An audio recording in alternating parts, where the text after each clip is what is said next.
Assalamu alaikum rahmatullahi wa barakatu. Barkanmu da zuwa wannan albarka, ina muku barka da juma'a. A yau mun zo muku da bayani akan cututtukan da ke damun mu 'ya'ya maza, kamar namiji mai saurin inzali ko mai fama da ciwon sanyi, mai fama da ciwon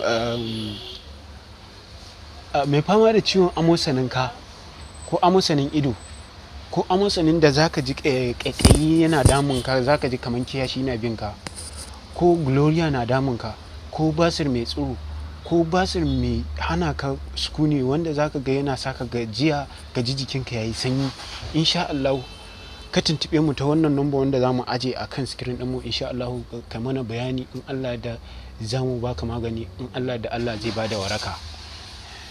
In Allah da ka tuntube mu ta wannan number, akwai ogana ko ni ko ogana, duk wanda ka tuntuba insha Allah in Allah da zaka samu waraka da dabbi iznillah.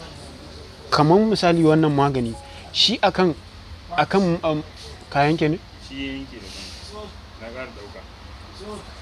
Kamar wannan magani insha Allah na kan karfin maza ne. In Allah da muka baka wannan magani zaka samu waraka, kuma zaka daina saurin inzali da kake yi, da musamman ku masu iyali. In Allah da ku neme mu ta wannan number za ku samu duk abin da kuke so. In Allah da kowace ƙasa kake, ko Saudiya kake, kowane ƙasa kake, in Allah da za mu tura ma maganinka kuma zai zo mu. In Allah da mun gode. An ƙasa